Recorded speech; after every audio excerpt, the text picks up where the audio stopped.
So, today's meditation, everyone, and by the way, just an invitation to all of you. As much as I truly I do enjoy seeing people's faces and so on, I also see some people have gone to their avatars, and I want to give you a thumbs up on that as well. Because if you feel at all self-conscious while we're practicing, why add that particular layer of however you want to think of it, challenge, neurosis, whatever it is. You can either shut your screen and just listen, or you can put up an avatar, or you can have your screen showing. It's a-okay to me. The reality is anyone who's been practicing as part of this group for any amount of time probably already is well aware that if I simply do this, everyone disappears. I can't. I'm hopeless without my glasses, and in particular because the screen that I'm working off of for our recorded classes, my phone screen, is so small, I can't really see a whole heck of a lot anyway. All right, so with that little bit of business out of the way, today we are practicing a mindfulness-based meditation, and the meditative object for our practice today is, as mentioned in the email that went out, is pain. So one quick, hey there, one quick little thing I would add to that is that's why I'd said it at the outset, if what I'm offering on a particular day doesn't work for you, but just being in community and sitting however you choose to sit, so you're like, pain, I'm not feeling any pain right now, or ew, that sounds like an icky topic, no thank you, then that's fine. You just want to, at that point, pick whatever, if you have a go-to practice that you like, either in terms of a meditative object that you're focused on or whatever, that's great, that's fine, okay? That's not a demerit to your practice or in any way a reflection on me. Like, I think it's just, that's the sign of an intelligent practitioner, I guess I would say. So don't sweat that. That being said, even if you're not feeling physical pain at this moment, I think that this is a useful meditation. Not that our meditations have to be immediately practical and useful in order to have value, but to the extent that they can, I think that this is one that does. And the other thing is, while I would normally, I think philosophically, I've made it pretty clear to the group that although there are certainly traditions of meditation that really emphasize stillness, meaning physical stillness in the body, like really being, like assuming a position, like say I'm here. Now you won't be able to necessarily see what's happening underneath, but there's a block under my bum to raise my hips up a little bit higher. A good suggestion wherever you are, but you can also be lying down, you can be standing. Find a comfortable shape for your body, okay? Now, normally, I guess the reason I bring this up is that when we think about meditation, often the primary challenge is a physical challenge, actually, before it's a mental one, and that's the ability to sit still without fidgeting, without scratching, without adjusting, and dealing with the inevitable discomfort that comes up, pain that can come. In fact, it can be pain, especially in our hips, in our butt, in our knees, in our back. Like, name your favorite spot, right? We've all got them. And so philosophically, my position on that is, although there are certainly traditions that focus to a much greater extent on persevering through that pain, like not being swayed by it and watching it and so on, I actually see that as being, for me, counterproductive. So I don't do it very often, and I certainly don't teach it very often. But if you're not feeling discomfort today, try sitting absolutely like statue still, okay? And in short order, your body will begin to complain. At least my body does. And then you've got, wow, okay, great. Now you've got this kind of manufactured discomfort or pain to work with. The one other thing I wanted to say at the outset is that pain was not something that I discussed earlier often when I started to meditate and when I started to learn about meditation, which is unfortunate because I think that I would have felt a lot less self-doubt in the sense that I would say the first 6 months or so that I was meditating regularly, it was really just the fight was on between my physical body and my mind. Could I could I endure the literally the physical pain of just sitting cross-legged still for, increasing periods of time? And the reality is that once we get over that physical hurdle, then there are all the mental hurdles that can go along with practicing, or at least challenges in terms of how we focus our attention, right? The reason I bring that up is because pain is rarely mentioned in terms of meditation, although it's often quite present, right? When I think back, though, to really, I'm talking about like the very early days of my yoga practice, one of the most recurrent and, to my mind, interesting and at times frustrating conversations revolved around the role of pain in an asana practice. Like, when is pain too much? When is what we're feeling discomfort that's perhaps useful, or we're actually building our capacity to withstand things, like to hold because I was trained in a hatha yoga tradition, to stand in a warrior pose and hold your arms, and you have particularly I don't know if you'd say sadistic, but let's say interesting approach. Like, can you hold this for 15 breaths, and your arms begin to feel like you're holding all this weight and the pain, and just that determination, like, when is it too much? Okay.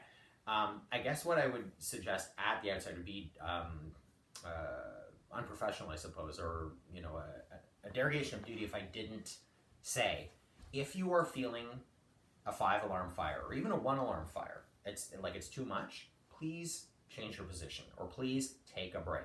Okay, I'll speak to that as we're meditating as well, but important to note. Okay, so let's first just arrive. So this is the part where you might be saying to yourself, are we meditating? Were we meditating? We're meditating.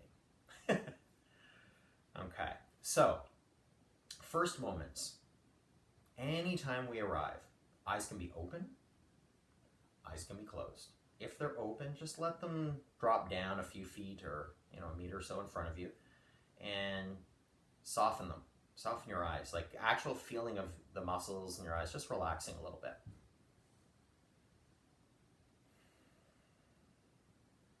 Okay. And then notice, let's start with our body. First, notice what is called the raw sensations, the data that's entering through your body, all the feels. So temperature, pressure,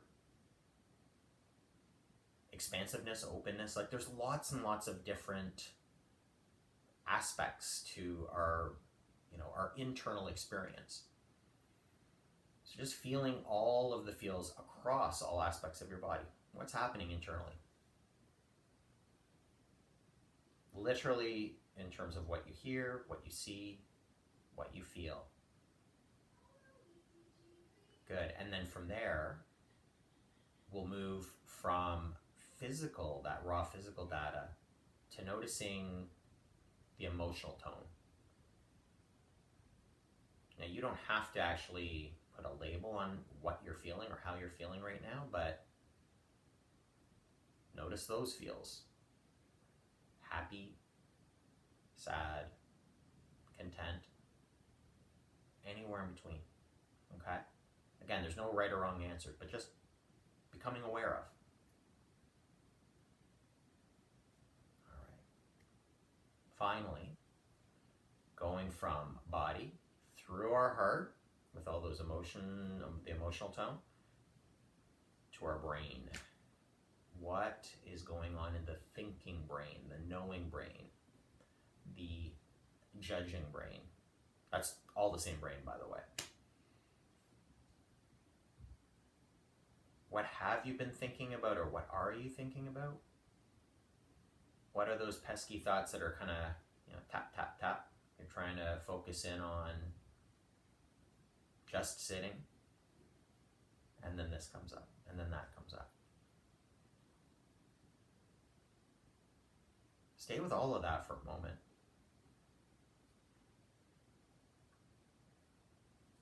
Again, not trying to change any of it, just being okay with it. Doesn't mean that you're necessarily enjoying it or doing much with it. You're just, again, like I say, paying attention. Paying attention now.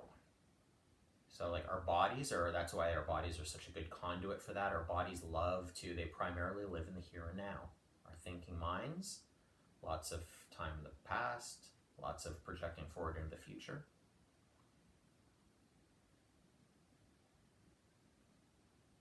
Good, now take it all in. Your whole internal environment, all that raw data of its sensation, all the feelings, the thoughts whizzing by if they are.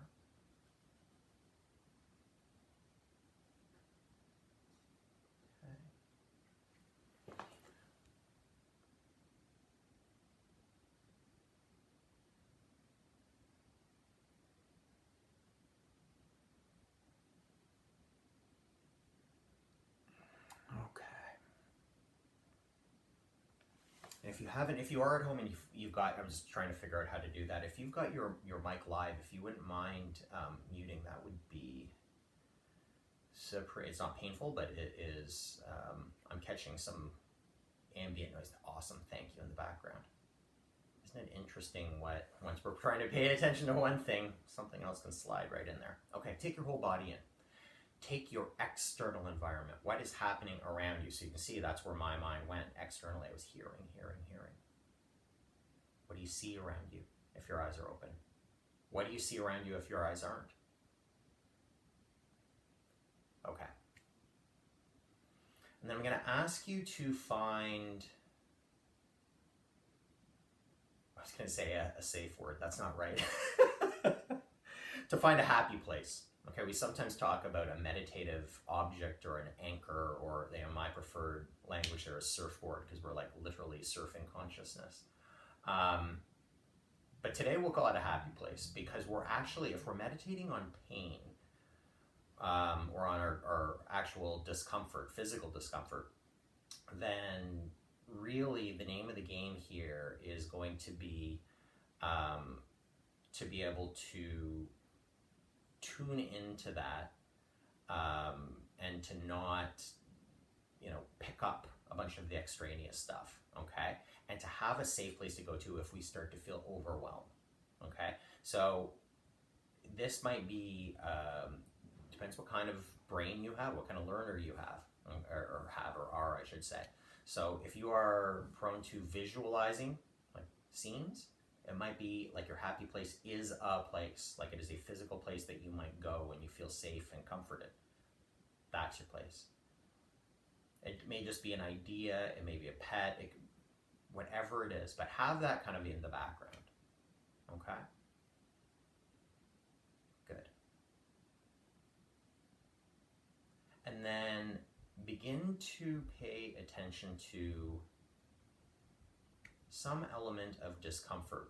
I've been kind of drawing out our setup here a little bit to try and give our bodies time to adjust to where we're at and to start to get fidgety, to start to get maybe a little antsy about things, or to feel some discomfort. And look, pain does not have to be a searing knife-like, jab at any point in your body. One of the most discomforting things I often find in sitting meditation is a single bead of sweat on the inside of a knee or an elbow. It's not painful exactly, but my goodness, it can be discomforting. So we're actively shifting our focus. We're taking that spotlight of our attention, having identified that happy place, and coming back in to perhaps a little bit of a less happy place, a place that feels tight or hot or cold or searing or whatever it feels like, something that feels painful, manageable pain.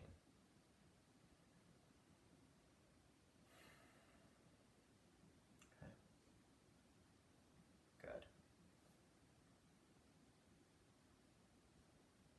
just dwell in pain on its own without anything else going on, I mean, that's legit. We can do that. But this meditation today, it's less a meditation on pain per se, and more about meditating on how you relate to the pain that you feel. What is your relationship to it?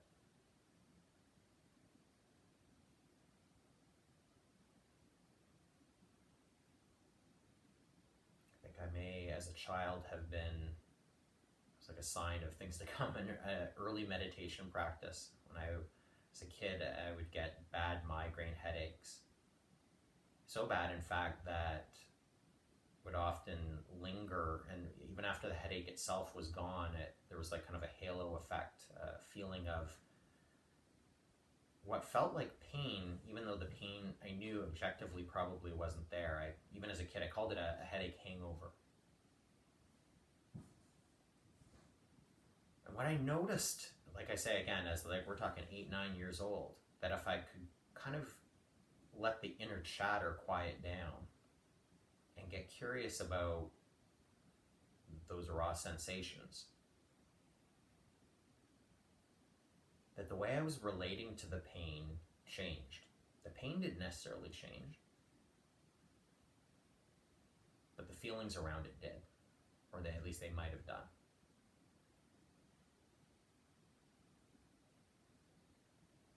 Don't be surprised that in paying attention to pain, that it may, at least initially, intensify. Totes legit, that is going to happen, or that may happen, I should say. Everyone's different.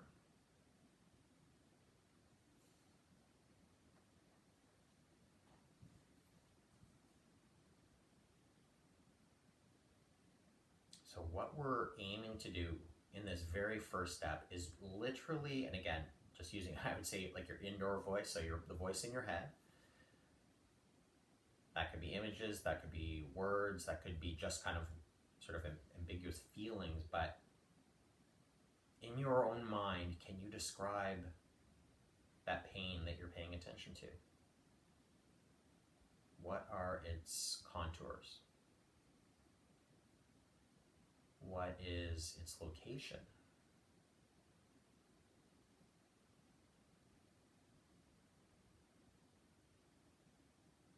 Is it a stable pain, or does it change? If it has a pattern, is it regular? Or is it total rando? Just getting the lay of the land. So as I mentioned a moment ago, the simple act of paying attention to the pain can really bring it front and center. And then it can seem more intense whether it is or not. But the effect is the same, right?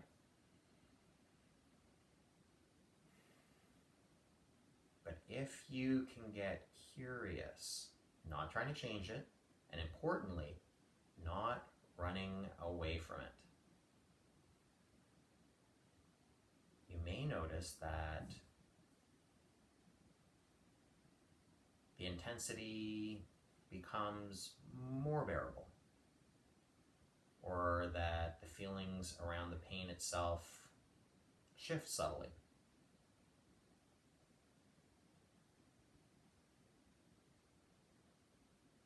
See, again, we don't have to drill down to what's actually happening. We're just describing our experience and how we're relating to it.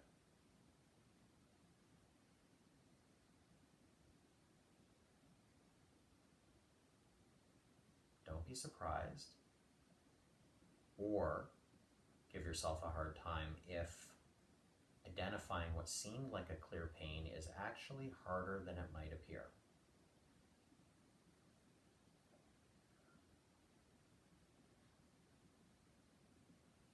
So I have, on a personal level, I've been dealing with a fair bit of physical pain over the last week. Don't let that take you out of your meditation. I'm down, I'm okay. I'll add an anecdote about that, give a bit of detail to show you post-meditation, how I've worked with that. But it's enough to note for now that when I first really noticed the pain, I didn't actually, I zoomed right through all of those details. And it was just, ow, ow, ow, this hurts, get me away from here, I hate this, or feeling sorry for myself. All this stuff rushing through with great urgency. And once I collected myself, once I was able to, with a bit more kind of repose, with more calm, get curious about what was happening, a funny thing presented itself. The pain, which very much was living and is living in my mouth, it was a tooth pain, became quite difficult to put my finger on, meditatively speaking, not literally. I couldn't even discern, once I really got down to it, exactly where the pain was. In fact, as I began to drill down further, unfortunate use of the word drill there. In any case, as I began to investigate, sensations began to suggest themselves. Aching, cold,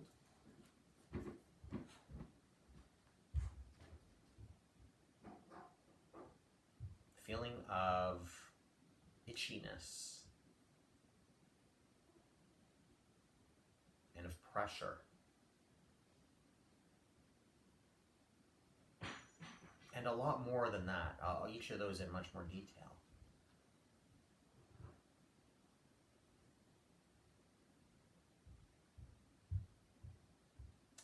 Spoiler alert, the pain did not abate. It did not go away. And fun fact, pain relievers didn't take it out either. So, the choice presents itself. Do you suffer in feeling your pain, or do you feel the pain and let go of the suffering? And they are distinct. And here's what meditation can teach us about this. This is the relationship part. So when we talk about prescribed pain, what I think is noteworthy is that we're rarely actually describing what's going on. We are describing what we fear will happen next. Or we speak to our own insecurities. What if I can't handle this? What if this is something more serious?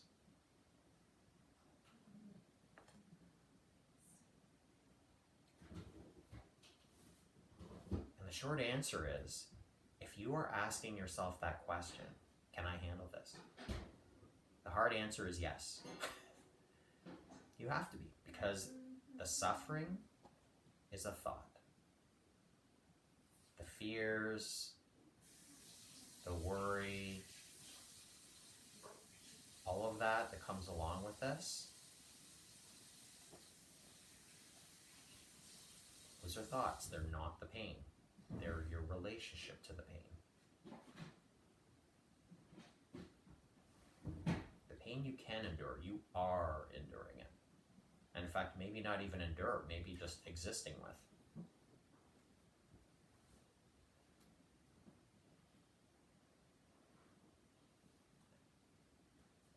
In the same way that I couldn't do much about the pain associated with that sore tooth, or the pain as a kid when I was having migraines.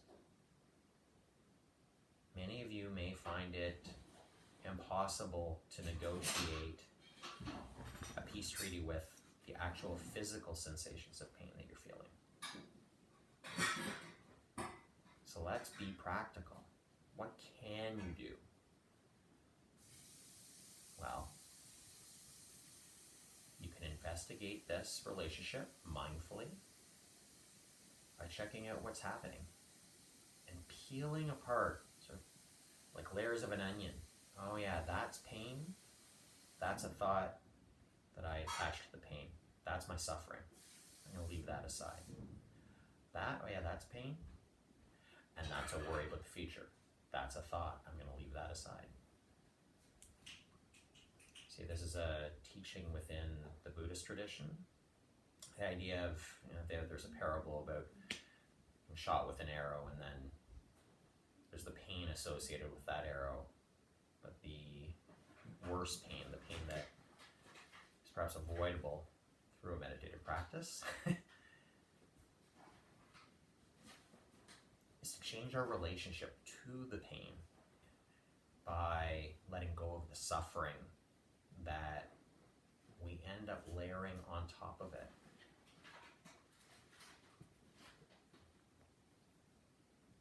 See, we may not be able to avoid the cake, but we can surely avoid the icing. How's that for a pleasant analogy? Pancake. Pancake? Oh, pancake. Oh my goodness. Let that go. Thinking mind, thinking mind. Come on back. What are you feeling?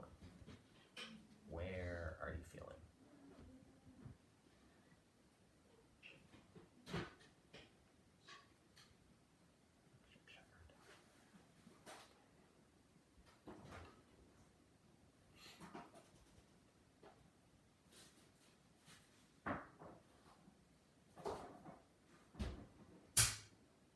If this is helpful, one way that I've found to avoid lingering in the suffering, again, like I said, that raw data, all those sensations, may or may not be able to do much with that. But the suffering, a couple of things. One, lean in. What happens if you don't run? Again, provided you have the capacity to withstand, right? If not, go to your happy place. Take a break. Or call for support, right? Rather than suffering in silence. 2, what happens if I let go of daydreaming? So rather than dropping down into, again, the Buddhists would say monkey mind, in a more scientific language today, we talk about our default mode network.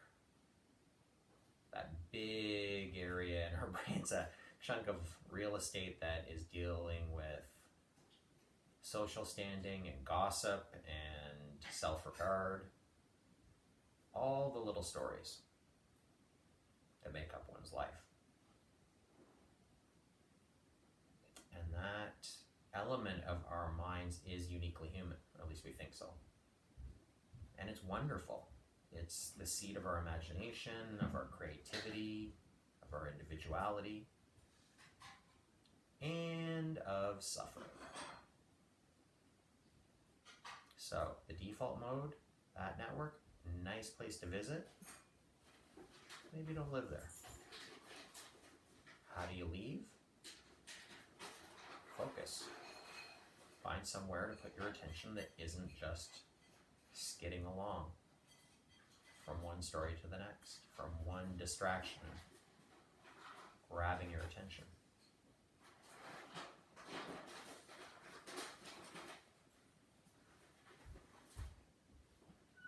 Good.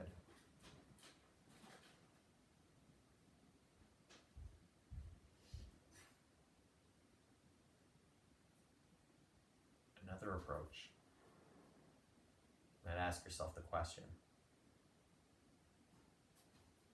what can I learn from this? What is this telling me? And just to be clear, the answer might be absolutely nothing. But again, it's not about the destination, it is about the journey. So just notice if you are doing a lot of thinking, can you let it go?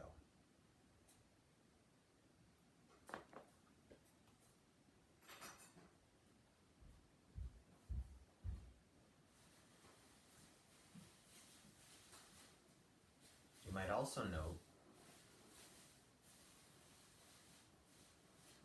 some element of kindness, and I mean an actual note, like to say to yourself, I've got this, or I can do this, or it's okay, or you got this. This is a subtle shift.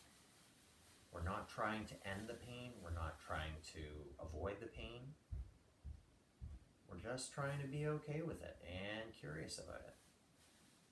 Almost like you're pumping your own tires. See, look at me. I got this thing.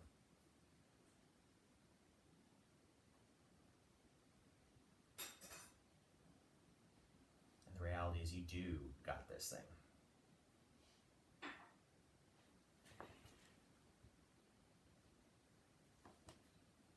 So there's that.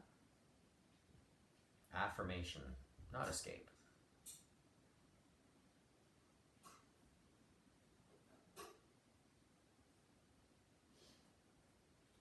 A lot of the distress that we can feel around pain centers on a perceived lack of control.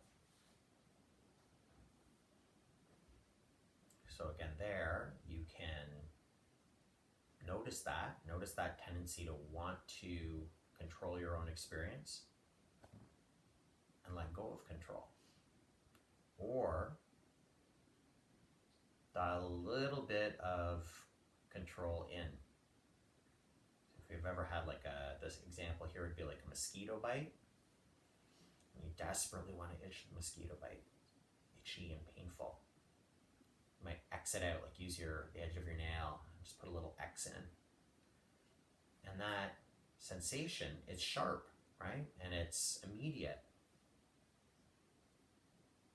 It's kind of like that kid's joke about, take the pain away from your headache by punching you in the arm. Don't do that. But there are other little strategies like that where you can just shift it a little bit. Turn the dial. Oh yeah, I still have my hands on the wheel. Okay, the pain isn't totally in control.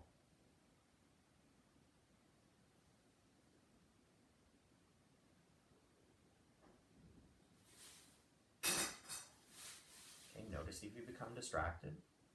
If you needed to go to your happy place, awesome. When you feel ready, come on back. If you've been distracted by something in your environment like I just was, that's okay. Let it go. Come on back.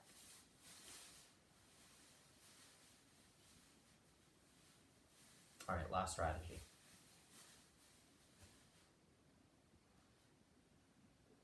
I have,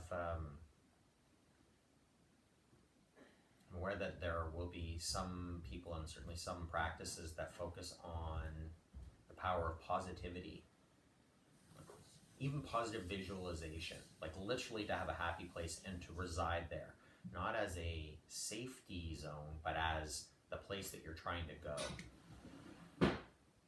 Without meaning to directly offer negative evaluation of that approach, because hey, if it works for you or it works for someone else, I say whoop whoop, do it. However, in my experience, I found that sort of play, one, I'm not feeling positive if I'm feeling a lot of pain. So it immediately feels inauthentic. Two, it feels like I'm running. It feels like I'm trying to avoid the pain. So we can play with visualization, but the particular game of this one, my last suggestion for today, is to visualize negatively.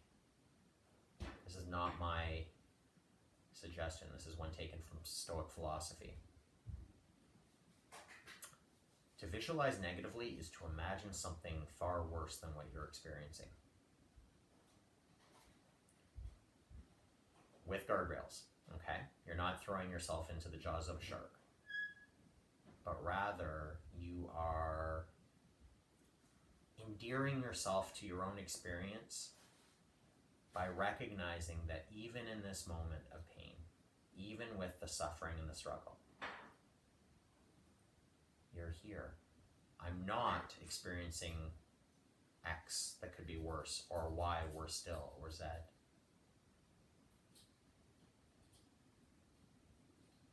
There's a deeply rational approach in that sense to, if not mediating the pain, at least understanding it, relating to it. And always breathing.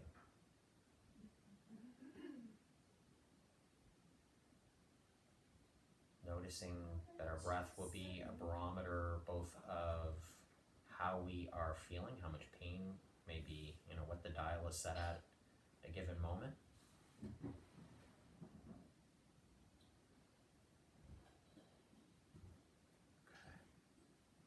And so you can use the breath both to give a diagnostic, but also to ease, to soothe.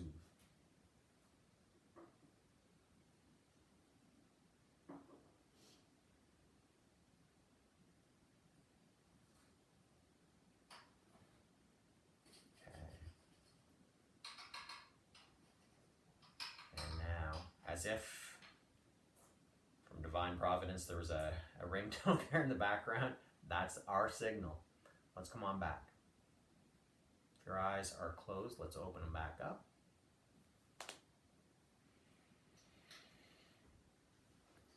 Maybe shift your body, move around however feels right. Okay. And there we go. By the way, so I mentioned just before we get to questions, comments, and as I lean back and bonk my head. How appropriate for a meditation on pain. Meditation teacher knocks self out. Oh my goodness. I'm such a nerd. Okay. So there's a true thing, actually. I have an infection in a tooth, and I wanted to take the group through my process meditatively, because I think it's an indication, at least of how one person dealt with it. Not that this is the answer or anything, but the pain started last week, midweek, and first it was just a little irritating, and then it was intense, and I was kind of starting to bargain with myself. Oh, I don't need to call the dentist. It's okay. Thank you, Sue. Yeah, I always say nerd as an affirmation. I love me nerds. So, and then, by Friday the negotiation passed, and it was intense. It was like not able to operate. So that's the raw data. That's the raw sensations. From there, the overwhelming feeling was one of sorrow. It's just to us like, oh, this sucks. I can't believe it. And then thinking made an appearance. So we're going through all of those parts I took us through the meditation in. And the thinking, I'm not embarrassed to say, was along the lines of catastrophizing. Oh, this might be a cavity. Oh, this might be a root canal that I need. Oh my goodness, I could have, jaw cancer. I mean, they may have to, it was getting worse and worse and worse by the moment. And so then I returned to feeling. And what am I feeling now? Well, not only the pain, but a lot of fear, like genuinely fear. And so, because having had a root canal, actually a couple of root canals before, I was like, oh, I really hope I get to do that again. Not ever. And so here's how I feel like I saved that process. One, feeling the pain and getting curious about it. And that's where as I shared during the meditation, once I actually stopped and tried to ascertain what was even happening, I couldn't even really accurately, it took me a while to even be able to accurately describe what was happening. So that's interesting. Tough to get not tough, but why get so upset about something that we're not even sure what it is, right? In terms of the emotional tone, I began to essentially layer on oodles of self-kindness, self-compassion practices, from making myself comfortable on the couch to, anything and everything I could do under the sun to ease that pain, to be kind to myself. Mm-hmm. And then from there, the thinking wasn't, it was a deliberate effort to change the channel, and it wasn't make-believe, okay? It was that application of exactly what we went through. Hey, I can handle this. How do I know? I handled that moment. I handled that moment. I handled that moment, right? And on it goes. I did call the dentist. Sorry, I'll get to the end of the story. So I did call the dentist, and the long story short is I do need a root canal. I'm not gonna. It's, you know what? There are worse things. To get to the negative visualization stuff, it's not the end of the world. In fact, the kind of the worst thing I found out subsequently was that I'd have to wait a month to get it. Now all of a sudden, this thing I was like so fearful of getting, I'm like, oh, geez, now I have to maybe endure this pain on an ongoing basis. But the upshot of all of that, and it wasn't like that, like I just went like, oh, I don't like this, I don't want this feeling, and like press the button like, huh. It wasn't that at all. Instead, overwhelmingly, and I hope that's coming through in just how I'm talking, I felt curious, calm, and ultimately empowered. I got this thing. Like, I'm genuinely almost looking forward to going in there to rock this. Yeah, do your thing, dentist. It's gonna be okay. So, right, like, and again, not all pain is created equal. Not every situation is equivalent. But those are strategies, and this is a real thing that we all deal with. I mean, I think that that's another aspect of self-kindness, one that I actually don't talk about often enough, and that's our common humanity. We all feel pain. We all suffer, right? Like, it's one of those things that brings us together, and not just with other human beings. Like my dog's here, right? Like I feel compassion when I know that they feel pain, and I know that they can tell when I'm suffering too, right? So it's all of us. There's that. Okay, now please feel free. I'm gonna wave goodbye to everyone out there. Good luck with your pain. It's not the end of the world. You got it.